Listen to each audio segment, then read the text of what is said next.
Kisah Nabi Ishak, penuh haru dan kesabaran yang patut diteladani. Lifestyle, kisah Nabi Ishak dipenuhi dengan teladan serta pesan moral yang dapat menambah keimanan umat Islam yang mempelajarinya. Nabi Ishak adalah sosok yang nantinya akan memiliki keturunan berupa anak kembar, dan salah satu dari anak kembar itu akan menjadi orang besar yang dijuluki Bapak Bani Israel. Sebagai seorang utusan Allah, Nabi Ishak juga menyebarkan dakwah dan menyeru kepada umat manusia agar senantiasa berada di jalan yang lurus. Ada pula kisah penuh haru di mana Nabi Ishak akhirnya dikaruniai anak setelah berpuluh tahun menunggu. Nabi Yakub, sosok anak berbakti sekaligus ayah yang bijaksana. Berbagai lika-liku yang terjadi dalam kisah Nabi Ishak itu memberikan banyak hikmah. Lalu, seperti apa kisah lengkapnya?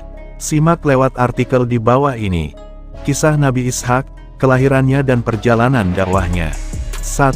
Kelahiran Nabi Ishak. Nabi Ishak terlahir dari pasangan Nabi Ibrahim dan istrinya Sarah.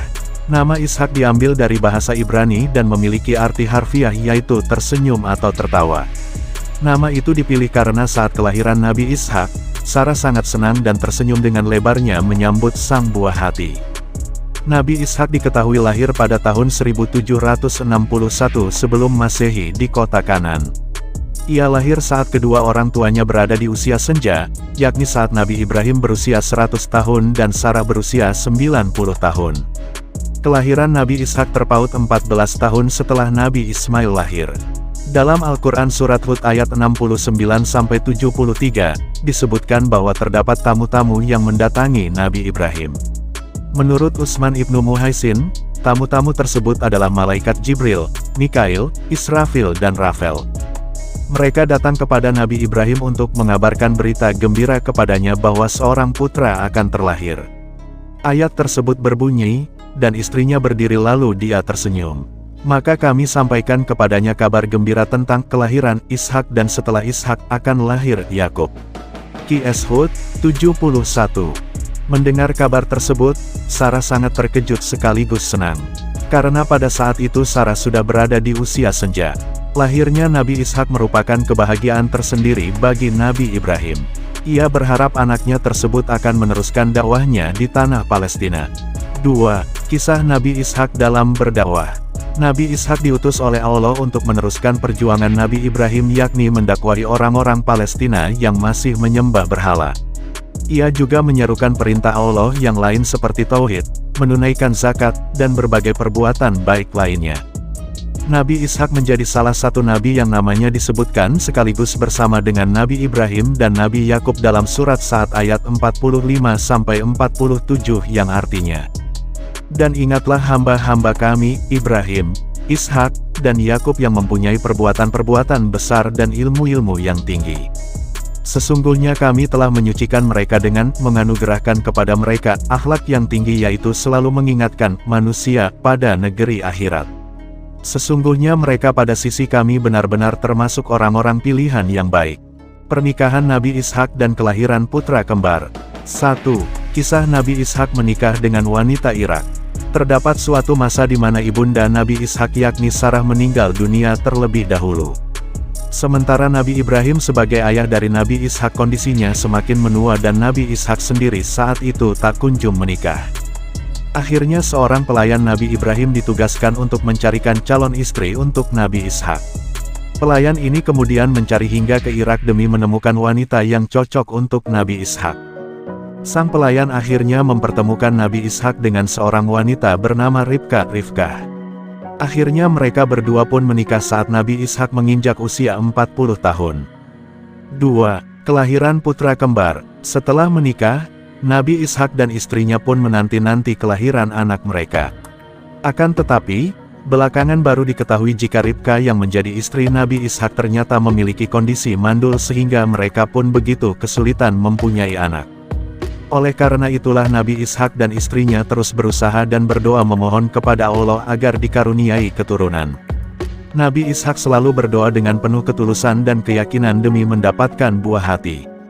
Atas kegigihan Nabi Ishak dan istrinya, serta berkat izin dari Allah, akhirnya doa mereka dikabulkan dan Ribka mengandung bayi kembar.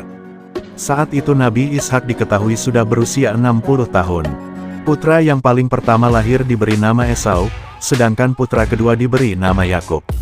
Kisah kelahiran Nabi Yakub diabadikan dalam Al-Quran yakni pada surat Al-Anbiya ayat 72 yang artinya, "Dan kami telah memberikan kepadanya Ibrahim, Ishak dan Yakub, sebagai suatu anugerah dari kami, dan masing-masingnya kami jadikan orang-orang yang saleh." Saat tumbuh dewasa, Esau dan Yakub ternyata memiliki perangai dan ketertarikan yang berbeda. Esau senang mengasah kemampuannya dalam bidang berburu sehingga ia pun menjadi seorang pemburu yang handal. Sementara Yakub memiliki sifat yang lemah lembut. Ia lebih suka tinggal di rumah dan membantu kedua orang tuanya. Yakub juga dikisahkan suka membuat kemah di sekitar rumahnya. Sifat yang dimiliki oleh Esau itu ternyata menurun dari ayahnya dan sangat mirip dengan sang ayah. Sementara sifat dari Nabi Yakub yang lembut ternyata menurun dari sang ibunda. Ketika Esau dan Yakub mencapai usia mereka yang ke-15 tahun, Nabi Ibrahim yang merupakan kakek mereka ditakdirkan meninggal dunia. Saat itu diketahui Nabi Ibrahim meninggal dunia pada usia 75 tahun. Jasad beliau pun dimakamkan dekat dengan makam sang istri, yakni Sarah. 3. Mukjizat Nabi Ishak. Setiap nabi dan rasul yang dipilih oleh Allah dikaruniain mukjizat tersendiri yang masing-masingnya berbeda. Mukjizat sendiri hanya diberikan kepada para nabi dan rasul tersebut dan tidak dimiliki oleh manusia selain mereka. Nabi Ishak sendiri kurang lebih memiliki 2 mukjizat dari Allah. Pertama adalah mendapatkan keturunan berupa anak kembar meskipun usianya saat itu sudah lebih dari 100 tahun. Sedangkan mukjizat yang kedua adalah salah satu dari anak kembarnya itu, yakni Nabi Yakub, kelak akan menjadi bapak Bani Israel. 4. Teladan dari kisah Nabi Ishak. Kisah Nabi Ishak yang penuh dengan lika-liku dan perjuangan memberikan pelajaran tersendiri kepada umat Islam yang mengetahui dan mempelajarinya. Terdapat beberapa teladan yang bisa dipelajari dari kisahnya tersebut. Pertama adalah teladan agar kita senantiasa mencintai keluarga seperti bagaimana Nabi Ishak sangat menyayangi keluarganya. Tak hanya kepada kedua orang tuanya, namun juga kepada istri dan anaknya. Kedua adalah kesabaran saat ditimpa ujian dari Allah. Nabi Ishak yang sangat menginginkan kehadiran seorang putra ternyata harus diuji dan menunggu selama bertahun-tahun hingga akhirnya dikaruniai putra kembar. Meski begitu, Nabi Ishak tak pernah putus asa dan selalu berusaha dengan diiringi doa yang sungguh-sungguh kepada Allah. Demikianlah kisah Nabi Ishak dari mulai kelahirannya, pernikahan dan dikaruniai 2 orang putra, hingga mukjizat dan teladan yang bisa dipelajari.